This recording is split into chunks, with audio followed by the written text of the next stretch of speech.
Hello all, welcome to Kerala stock market guide. അപ്പോൾ ഇന്നത്തെ pre market വീഡിയോയിലേക്ക് സ്വാഗതം. അപ്പോൾ ഇന്ന് എല്ലാ പ്രാവശ്യം പറയുന്ന പോലെ തന്നെ ആദ്യം നമുക്ക് ഗ്ലോബൽ മാർക്കറ്റ് എങ്ങനെയുണ്ടെന്ന് പരിശോധിക്കാം. ശേഷം നിഫ്റ്റി, ബാങ്ക് നിഫ്റ്റി ലെവൽസ്, പിന്നെ നമ്മുടെ ഫോക്കസിലുള്ള സ്റ്റോക്സ് ആൻഡ് ന്യൂസസ് എന്തൊക്കെയാണെന്ന് നമുക്ക് തീരുമാനിക്കാം. സോ ഇത് ആദ്യം തന്നെ ഒരു ഡിസ്ക്ലെയിമർ പറയുകയാണ്, ഇതൊരു ഇൻവെസ്റ്റ്മെൻറ്റ് ഓർ ട്രേഡിംഗ് അഡ്വൈസ് അല്ല, മറിച്ച് നമ്മൾ മാർക്കറ്റിലുള്ള കാര്യങ്ങൾ ജസ്റ്റ് പഠിക്കാനും വിലയിരുത്താനും ശ്രമിക്കുകയാണ്. ഓക്കെ, സോ അപ്പോൾ നമുക്ക് വീഡിയോയിലേക്ക് പോകാം. ആദ്യം തന്നെ നിഫ്റ്റി നോക്കുകയാണെങ്കിൽ ചെറിയൊരു പോസിറ്റിവിറ്റി ഉണ്ട്. ബട്ട് ഗ്ലോബൽ മാർക്കറ്റ് ടോട്ടലി നോക്കുകയാണെങ്കിൽ ഡോ ആൻഡ് S&P ആൻഡ് ഹാങ്സങ് ഒക്കെ നോക്കുകയാണെങ്കിൽ ടോട്ടലി ഒരു നെഗറ്റീവ് ക്ലോസിംഗിലേക്ക് പോയിട്ടുണ്ട്. സോ നമുക്ക് എന്തായാലും ഒന്ന് കെയർഫുൾ ആയിട്ട് നിൽക്കാൻ നോക്കാം. മാർക്കറ്റിൽ ഒരു ഡൗൺ സൈഡിൻ്റെ ഒരു പോസിബിലിറ്റി ഗ്ലോബൽ മാർക്കറ്റിലുണ്ട്. ബട്ട് നിഫ്റ്റി മേ ബി നമുക്ക് ഇന്ത്യൻ മാർക്കറ്റ് ചെറിയൊരു പോസിറ്റീവ് സൈഡിൽ ഓപ്പൺ ചെയ്യാൻ സാധ്യതയുണ്ട്. So Nifty, bank Nifty levels നോക്കുകയാണെങ്കിൽ തന്നെ ഇന്നലത്തെ അതേ ഒരു സ്റ്റാൻഡ് അല്ലെങ്കിൽ എൻ്റെ ഒരു ട്രേഡിംഗ് ഡിസിഷൻസ് ഇന്നും തുടരാൻ തന്നെയാണ് തീരുമാനം. അപ്പോൾ ഡേ ചാർട്ട് നോക്കുകയാണെങ്കിൽ ഇന്നലെ മാർക്കറ്റ് അത്യാവശ്യം നല്ല രീതിയിൽ പെർഫോം ചെയ്തു.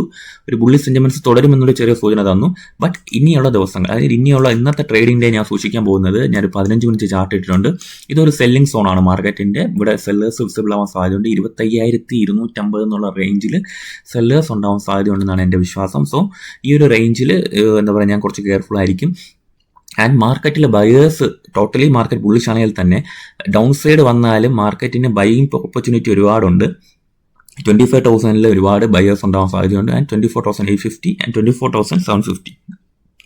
ചെറിയൊരു ഡൗൺ സൈഡ് ഇന്ന് വന്നാൽ പോലും ഇഫ് മാർക്കറ്റിന് പോസിറ്റീവ് ബയസ് ആണെങ്കിൽ ഇന്ന് ഈ ഏരിയയിൽ നിന്നൊക്കെ ബയേഴ്സ് റിയാക്ട് ചെയ്യാൻ സാധ്യതയുണ്ട്. സോ അപ്പോൾ സെല്ലിംഗ് ഓപ്പർച്യൂണിറ്റി നോക്കുന്നവർക്കാണെങ്കിൽ ഈ ഒരു ഏരിയയിലെ റിയാക്ഷൻ നോക്കി നിങ്ങൾക്ക് ട്രേഡ് ചെയ്യാം. 25,200 എന്നുള്ള റേഞ്ചിൽ ബൈ സെല്ലിംഗ് പോസിബിലിറ്റി ഉണ്ട്. കാര്യം പലവട്ടം ഇവിടെ സെല്ലിംഗ് നടന്നിട്ടുണ്ട്. സോ മാർക്കറ്റിന് ഈ ഒരു ഏരിയയിലെ സെല്ലിംഗ് പ്രഷർ മറികടക്കുകയാണെങ്കിൽ ഒരു 25,450 200 പോയിന്റ്സിൻ്റെ അപ്സൈഡ് പെട്ടെന്ന് തന്നെ ഉണ്ടാവാൻ സാധ്യതയുണ്ട് മാർക്കറ്റിൽ. സോ ഇപ്പോൾ ഈ ഒരു ഏരിയയിൽ നിങ്ങൾ ക്ലോസ്ലി വാച്ച് ചെയ്യാൻ ശ്രമിക്കുക. ഇപ്പം ബൈയിങ് ഓപ്പർച്യൂണിറ്റി ഒക്കെ വരികയാണെങ്കിൽ തന്നെ ഞാൻ പറയാം, മാർക്കറ്റിൻ്റെ ബുള്ള് സെന്റിമെന്റ്സ് ഉണ്ട്, ഈ ഏരിയയിലൊക്കെ ഒരു റിയാക്ഷൻ ഉണ്ടായിരിക്കും. ഓക്കെ, അപ്പോൾ ബാങ്ക് നിഫ്റ്റിയും കൂടെ നോക്കുകയാണെങ്കിൽ തന്നെ ഇന്നലത്തെ അതേ വ്യൂ ആണ് എനിക്കും ഉള്ളത്. ബയേഴ്സ് ഈ ഒരു സോൺസിൽ, അതായത് 55,800 to 55,540 എന്നുള്ള റേഞ്ചാണ് ബൈയിങ് സോണായിട്ട് എനിക്ക് തോന്നുന്നത്. മാർക്കറ്റിൽ ബയേഴ്സ് വിസിബിൾ ആണെങ്കിൽ ഈ ഒരു ഏരിയയിൽ റിയാക്ഷൻ നടക്കാൻ സാധ്യതയുണ്ട്. ഓക്കെ, അപ്പം അങ്ങനെ ബയേഴ്സ് വിസിബിൾ ആണെങ്കിൽ എന്ന് ഞാൻ പറയാൻ കാരണം, മാർക്കറ്റിൽ 100% പ്രെഡിക്റ്റ് ചെയ്യാൻ ആർക്കും കഴിയത്തില്ല. ഇതെല്ലാം ജസ്റ്റ് നമ്മൾ സ്റ്റഡീസ് ആണ്. മീൻസ് നമ്മുടെ ഒരു പോസിബിലിറ്റി നമ്മൾ മനസ്സിലാക്കിയാണ് ട്രേഡ് ചെയ്യേണ്ടത്. ഓക്കെ, അപ്പോൾ അടുത്ത ബൈയിങ് സോൺ എന്ന് പറയുന്നത് 55,100 ആണ്. അപ്പോൾ അതാണ് ഞാൻ പറയുന്നത്, മാർക്കറ്റിൽ എന്തെങ്കിലും ഒരു ബുള്ളിഷ്നെസ് ഉണ്ടെങ്കിൽ ഈ ഒരു ഏരിയയിൽ റിയാക്ഷൻ നടന്നിരിക്കും.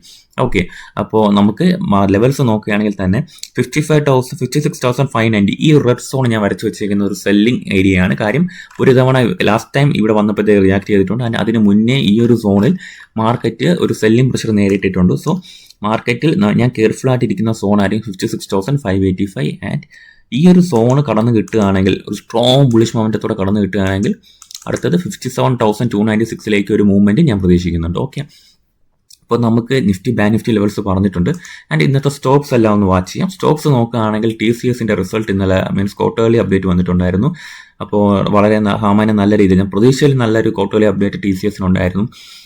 പ്രോഫിറ്റ്, റവന്യൂ ഇൻക്രീസ് ആയിട്ടുണ്ട്. ആൻഡ് മാർജിൻ അത്യാവശ്യം നല്ല രീതിയിൽ കൂടിയിട്ടുണ്ട്. പിന്നെ കുറച്ചധികം കാലത്തിന് ശേഷം കമ്പനി പുതിയൊരു കമ്പനി അക്യൂർ ചെയ്തിട്ടുണ്ട്. TCS 100% സ്റ്റേക്കിൽ ലിസ്റ്റ് എൻഗേജ് എന്ന് പറഞ്ഞ കമ്പനിയിലെ 100% സ്റ്റേക്ക് TCS അക്യൂർ ചെയ്തിട്ടുണ്ട്. പിന്നെ ന്യൂ ബിസിനസ്, അതായത് ഒരു 1 GW കപ്പാസിറ്റിയിലുള്ള ഒരു AI ഡേറ്റാ സെൻറ്റർ TCS തുടങ്ങാൻ പോകുന്നുണ്ടെന്നുള്ളൊരു കാര്യം പറയുന്നുണ്ട്. സോ അതും വളരെ പോസിറ്റീവാണ് TCSനെ സംബന്ധിച്ച്. കുറച്ചധികം കാലത്തിന് ശേഷം മാർക്കറ്റ് ഒന്ന് അപ്സൈഡ് പോകാനുള്ള ശ്രമം തുടങ്ങിയിട്ടുണ്ടെന്നാണ് എനിക്ക് തോന്നുന്നത്. കാര്യം നിങ്ങൾ നോക്കുകയാണെങ്കിൽ മാർക്കറ്റ് ഒരു ചെറിയ സപ്പോർട്ട് എടുത്തു. കഴിഞ്ഞ 4-5 ദിവസമായിട്ട് TCSൽ ഒരു ബൈയിങ് പ്രഷർ കാണുന്നുണ്ട്. സോ ഇൻസ്റ്റിറ്റ്യൂഷൻസ് എല്ലാം ഇത് ഏകദേശം TCSന്റെ റിസൾട്ട് ഏകദേശം അവർ പോസിറ്റീവ് ആയിരിക്കുമെന്ന് തീരുമാനിച്ചിട്ട് ആയിരിക്കാം മാർക്കറ്റിൽ 4 ദിവസമായിട്ട് ഒരു അപ്സൈഡ് മൊമെന്റ് നമുക്കിവിടെ കാണാൻ കഴിയുന്നുണ്ട്. ഓക്കെ, പിന്നെ നമ്മൾ ശ്രദ്ധിക്കേണ്ട ന്യൂസ് എന്നുള്ളത്, avenue supermart quarterly result October 11 അപ്പം ഇതൊക്കെ സ്റ്റോക്സ് ഹോൾഡ് ചെയ്യുന്നവർ സൂക്ഷിക്കുക. പിന്നെ എലിക്കോൺ എഞ്ചിനീയറിംഗ്, വാർ റിന്യൂവബിൾസിൻ്റെ ഒക്കെ റിസൾട്ട് ഇന്ന് വരുന്നുണ്ട്. And ash high voltage, GK energy, Hathway cables, AAA technologies, അങ്ങനെ പല കമ്പനികളുടെ റിസൾട്ട് ഇന്നുണ്ട്. സോ ഈ സ്റ്റോക്സിലൊക്കെ ട്രേഡ് ചെയ്യുന്നവരായാലും ഹോൾഡ് ചെയ്യുന്നവരായാലും കുറച്ച് സൂക്ഷിച്ച് മാത്രം ട്രേഡ് ചെയ്യുക. ഓക്കെ, അപ്പം റിസൾട്ട് ഉള്ള സ്റ്റോക്സ് ട്രേഡ് ചെയ്യുമ്പോഴത്തേക്കും വോളറ്റിലിറ്റി ഉണ്ടാവാൻ സാധ്യതയുണ്ട്. അപ്പോൾ നിങ്ങൾ മനസ്സിലാക്കുക. ശേഷം ഒരു ബാഡ് ന്യൂസ് ഉള്ളത് ടാറ്റ എലക്സിക്കും 5 പൈസ ക്യാപിറ്റലിനാണ്. അവിടെ പ്രോഫിറ്റും റവന്യൂവും ടാറ്റ എലക്സിക്ക് കുറഞ്ഞിട്ടുണ്ട് ആൻഡ് അതർ ഇൻകം ഡ്രോപ്പ് ചെയ്തിട്ടുണ്ട്. സോ ഫണ്ടമെന്റലി എന്തോ ഇഷ്യൂസ് അവർക്കുണ്ട്. അപ്പം ഇതിൽ ഈ സ്റ്റോക്സ് ഹോൾഡ് ചെയ്യുന്നവർ ഒന്നും കൂടെ കമ്പനിയെ ഫണ്ടമെന്റലി പഠിക്കാൻ ശ്രമിക്കുക. ഓക്കെ, 5 പൈസ ക്യാപിറ്റലിലെ പ്രോഫിറ്റ് പ്ലഞ്ചസ് എന്നുള്ള കാര്യം നിങ്ങൾ ശ്രദ്ധിക്കണം. റവന്യൂ ഡ്രോപ്പ് ചെയ്തിട്ടുണ്ട്. സോ 5 പൈസ എന്ന സ്റ്റോക്ക് ഹോൾഡ് ചെയ്യുന്നവർ ഫണ്ടമെന്റലി ഒന്നും കൂടെയൊക്കെ ആ സ്റ്റോക്കിനെ വിലയിരുത്താൻ ശ്രമിക്കുക. പിന്നെ ഒരു ന്യൂസ് ഉള്ളതെന്ന് പറഞ്ഞാൽ ആഫ്കോൺസ് ഇൻഫ്രാസ്ട്രക്ചറിലാണ്. നമ്മൾ ആഫ്കോൺസ് ഹോൾഡ് ചെയ്യുന്നുണ്ട്. കമ്പനിക്ക് പുതിയ 576 കോടിയുടെ സിവിൽ ആൻഡ് അലൈഡ് ഇൻഫ്രാസ്ട്രക്ചർ വർക്കിന്റെ ഓർഡർ കിട്ടിയിട്ടുണ്ട്. സോ ആഫ്കോൺസിന് ടോട്ടൽ പോസിറ്റീവ് നോട്ടായിട്ട് കാര്യങ്ങളുണ്ട്. ലോയിഡ്സ് എഞ്ചിനീയറിംഗ് വർക്കിന് ഒരു മെമ്മോറാൻഡം ഓഫ് അണ്ടർസ്റ്റാൻഡിങ് സൈൻ ചെയ്തിട്ടുണ്ട്. അത് എന്തിനാണെന്ന് ചോദിച്ചാൽ ഒരു next generation unmanned aerial UAV ഡിസൈനും ആൻഡ് മാനുഫാക്ചർ ചെയ്യാനായിട്ടാണ് ലോയിഡ്സ് എഞ്ചിനീയറിംഗ് വർക്ക് ഒരു മെമ്മോറാൻഡം സൈൻ ചെയ്തിട്ടുള്ളത്. അപ്പോൾ അതും ഒരു പോസിറ്റീവ് ന്യൂസാണ് കമ്പനിക്ക്. പിന്നെ NTPC ഗ്രീൻ എനർജിയുടെ ഒരു ന്യൂസ് ഉള്ളതെന്ന് പറഞ്ഞാൽ ഒരു ഗുജറാത്ത് ഗവൺമെൻറ്റായിട്ട് ഒരു MOU സൈൻ ചെയ്തിട്ടുണ്ട്.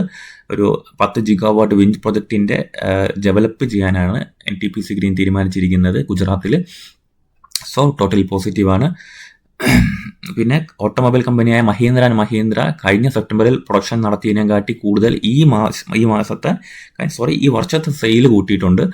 അപ്പോൾ അതൊരു സെയിൽസ് കുറച്ച് നല്ല രീതിയിൽ കൂടിയിട്ടുണ്ട്. അതായത് കഴിഞ്ഞ സെപ്റ്റംബറിൽ 85,800 യൂണിറ്റാണ് അവർ സെയിൽ ചെയ്തതെങ്കിൽ ഈ ഒരു സെപ്റ്റംബറിൽ 97,744 യൂണിറ്റ് അവർ സെയിൽ ചെയ്യാൻ കഴിഞ്ഞിട്ടുണ്ട്. മോസ്റ്റ്ലി 13% വർധന മഹീന്ദ്ര ആൻഡ് മഹീന്ദ്രയ്ക്ക് കഴിഞ്ഞ വർഷത്തെ അപേക്ഷിച്ച് ഈ ഒരു മാസം സെപ്റ്റംബർ മാസം ഇക്കൊല്ലം ഉണ്ട്.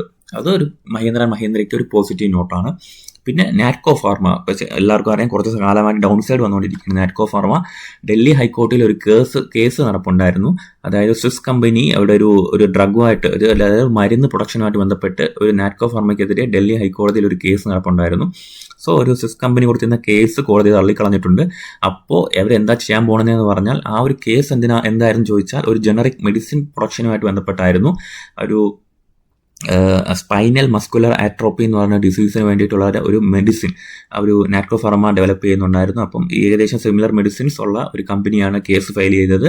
അപ്പോൾ ആ കേസ് തള്ളിയ സ്ഥിതിക്ക് അപ്പോൾ ആ ഒരു മരുന്നിൻ്റെ പ്രൊഡക്ഷൻ എത്രയും പെട്ടെന്ന് തുടങ്ങാനും അത് റിലീസ് ചെയ്യാനുള്ള ശ്രമം നടത്തിയിട്ടുണ്ട് നാറ്റ്കോ ഫാർമ. 15,900 രൂപയാണ് ആ മരുന്നിൻ്റെ വില തന്നെ. അപ്പോൾ നിങ്ങൾ ആലോചിച്ച് നോക്കൂ, ആ ഒരു മരുന്ന് ഇപ്പോൾ ഇന്ത്യയിലൊക്കെ പ്രൊഡക്ഷൻ നടത്തേണ്ടത് എന്തൊരു ആവശ്യമാണെന്ന് നിങ്ങൾ ആ ഒരു മരുന്നിൻ്റെ വില കണ്ടുകഴിഞ്ഞാൽ നിങ്ങൾക്ക് മനസ്സിലായി കാണും അല്ലേ. സോ അപ്പോൾ ഇത്രയും നല്ല ഒരു പോസിറ്റീവ് ന്യൂസ് നാറ്റ്കോ ഫാർമയ്ക്ക് ഉണ്ട് കുറേ കാലത്തിന് ശേഷം. സോ അടുത്തൊരു കാര്യം എന്ന് പറയുന്നത് ബൾക്ക് ഡീലായിട്ട് നടന്നിട്ടുള്ളത് ടെക്ര എഞ്ചിനീയറിംഗിലെ എയ്സ് ഇൻവെസ്റ്റർ ആശിഷ് കച്ചോളിയ 2 ലക്ഷം ഷെയർ അക്വയർ ചെയ്തിട്ടുണ്ട്. സോ ആ ഒരു ന്യൂസും നല്ല രീതിയിൽ ആ കമ്പനിക്ക് ഗുണപരമായിട്ട് വരാൻ സാധ്യതയുണ്ട്. ഓക്കെ, അപ്പോൾ പിന്നെ ഞാൻ പറയാനുള്ള കാര്യം എന്ന് പറഞ്ഞാൽ എൻ്റെ ഒരു ഫോക്കസ് ഇന്നൊരു ഡിഫൻസ് സ്റ്റോക്കുകൾ ഉണ്ടായിരിക്കും. കാര്യം സെമി കണ്ടക്ടർ ഇൻഡസ്ട്രിയിൽ നിന്നും കാശ് ഇനി ഡിഫൻസ് സ്റ്റോക്കുകളിലേക്ക് വരാൻ സാധ്യത ഉണ്ടെന്നുള്ളൊരു ചിന്ത എനിക്കുണ്ട്. സോ ഡിഫൻസ് സ്റ്റോക്കുകളിൽ ഞാൻ കുറച്ച് ഫോക്കസ് ചെയ്യും. കാര്യം ആ ഒരു പ്രൈസ് ആക്ഷൻ കാണുമ്പോഴത്തേക്കും മാർക്കറ്റിൽ ഒരു ബൈയിങ് ഓപ്പർച്യൂണിറ്റി ഉണ്ടെന്നാണ് എനിക്ക് തോന്നുന്നത്. സോ ഞാൻ കുറച്ച് ഡിഫൻസ് സ്റ്റോക്കുകളെല്ലാം വാച്ച് ലിസ്റ്റ് ഇട്ടിട്ടുണ്ട്. എൻ്റെ വാച്ച് ലിസ്റ്റിലുള്ളത് GRSE, BDL തുടങ്ങിയ സ്റ്റോക്കുകൾ എൻ്റെ വാച്ച് ലിസ്റ്റിലുണ്ട്. അപ്പോൾ നിങ്ങളൊന്ന് നോക്കുക. BDL എന്നൊക്കെ പറഞ്ഞാൽ അത്യാവശ്യം ബേസ് ഉണ്ടാക്കിക്കൊണ്ടിരിക്കുകയാണ് ഒരു ഡൗൺ സൈഡിന് ശേഷം. സോ ഈ സ്റ്റോക്സ് എല്ലാം ഞാൻ വാച്ച് ലിസ്റ്റിൽ ഇട്ടിട്ടുണ്ട്. BDL, GRSE, പിന്നെ മാസഗോൺ. അപ്പോൾ ഈ സ്റ്റോക്സ് എല്ലാം ഞാൻ വാച്ച് ലിസ്റ്റിൽ ഇട്ട് വെച്ചേക്കുകയാണ്. അപ്പം വരുന്ന ദിവസങ്ങളിൽ ഞാൻ കാര്യങ്ങൾ തീരുമാനമെടുക്കും. ഓക്കെ, നാസഗോണിലെല്ലാം ഒരു ബൈയിങ് ഓപ്പർച്യൂണിറ്റി അല്ലെങ്കിൽ ഒരു ഡിമാൻഡ് സോൺ റിവേഴ്സൽ ഞാൻ കാണുന്നുണ്ട്. ആൻഡ് സെമി കണ്ടക്ടർ സ്റ്റോക്കുകളിൽ നിന്ന് അടുത്തിനി ഏത് സെക്ടറിലോട്ടായിരിക്കും ഫോക്കസ് ചെയ്യാൻ നോക്കുമ്പോഴത്തേക്ക് ഞാൻ ഡിഫൻസ് ആണ് എൻ്റെ ഒരു ഫേവറേറ്റ്. സോ നമുക്ക് വാച്ച് ചെയ്യാം. പിന്നെ അല്ലാത്തൊരു സ്റ്റോക്ക് അവന്തലാണ്. അവന്തൽ ഇന്നലത്തെ പോസ്റ്റ് മാർക്കറ്റ് വീഡിയോയിൽ ഞാൻ സൂചിപ്പിച്ചിട്ടുണ്ടായിരുന്നു അവന്തൽ. സോ അവന്തലും എൻ്റെ ഫോക്കസിലുണ്ട്. കാര്യം IPO ബേസിൽ നിന്നും ബ്രേക്ക്ഔട്ട് റീടെസ്റ്റ് എന്നുള്ള ലെവലിൽ നിൽക്കുകയാണ്. സോ അവന്തലും എൻ്റെ ഫോക്കസിലുണ്ട്. സോ ഇത്രയും സ്റ്റോക്സ് ആണ് ഇന്നുള്ളത്. ബാക്കി കാര്യങ്ങൾ നമുക്ക് പോസ്റ്റ് മാർക്കറ്റ് വീഡിയോയിൽ ഡിസൈഡ് ചെയ്യാം. സോ അപ്പം ഞാൻ സൈനിങ് ഓഫ് ഇന്നത്തേക്ക് ചെയ്യുകയാണ്. അപ്പം വൈകിട്ട് നമുക്ക് ബാക്കി കാര്യങ്ങൾ ഡിസ്കസ് ചെയ്യാം. ഓക്കെ, അപ്പോൾ താങ്ക് യു.